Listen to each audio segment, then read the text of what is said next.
My name is Heather. I am 28 years old from southern Iowa, and I am a sex trafficking survivor.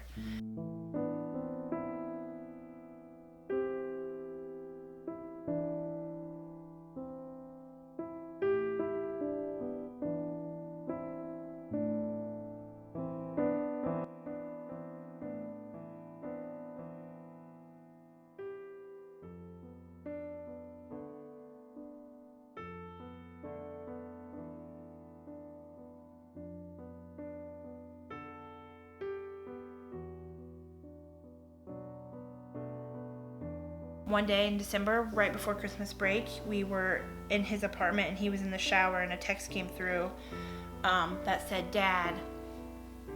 And I got really excited, and it was like, "Are you going to bring your girlfriend to the party, New Year's party?" And I was like, "Oh my gosh, like, I'm going to finally get to meet him. Like, I'm really excited."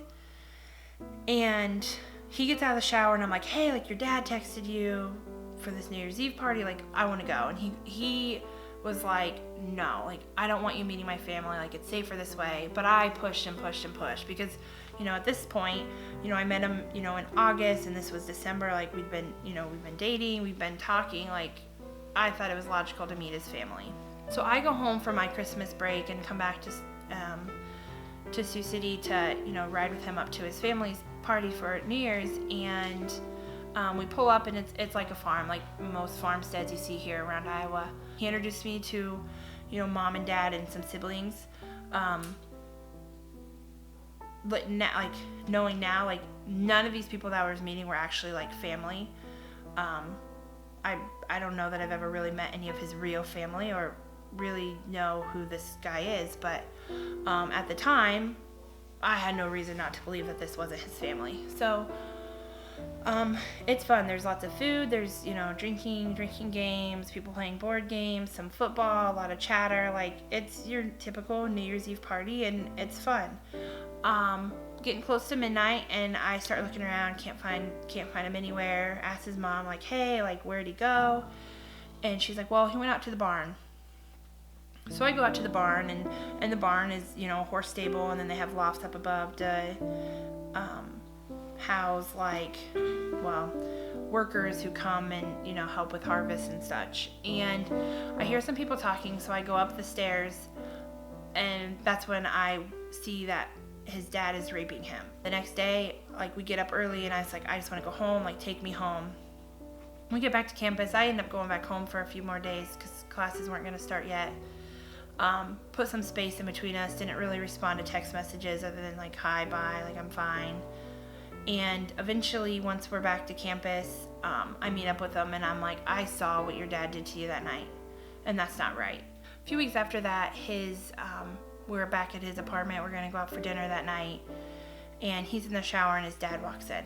And Dad comes, pins me up against the wall, and he's like, I know that you saw what happened that night, and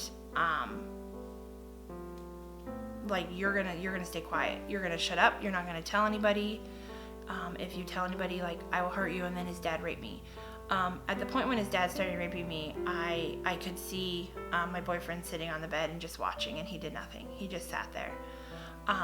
So as the dad raped me, he finished up, and he goes, "Now, if I call, if I text, if I send an email, like, you do what that says. And if you don't, like, I will be back and I will hurt you."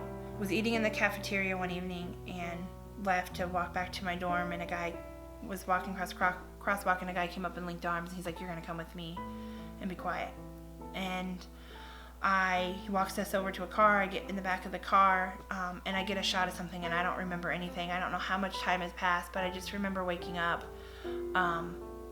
It was a cement, like, cinder block warehouse type building, and we went down the hallway, and you could hear people talking. You could hear kids in the background, laughing and crying.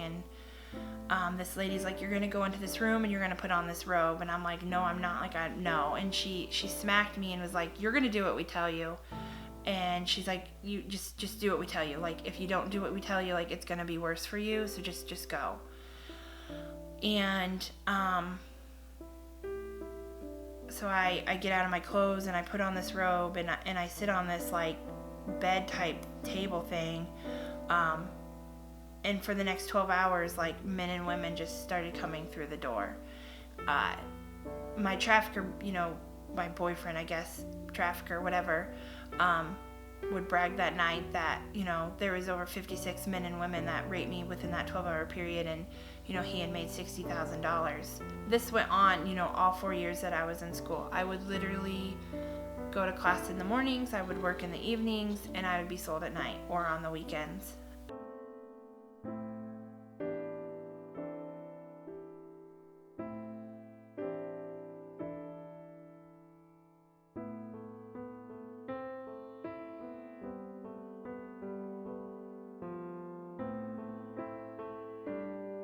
If you're a victim of sex trafficking, know that you're not alone. There is a better day to come. It's not easy, and just find your person. Find there's somebody out there that's willing to help. Be brave, because even though we've been trained, manipulated into that no one cares and that there's no safe place, like, I'm here to say that there are people that do care and there are safe places. Just take that leap of faith.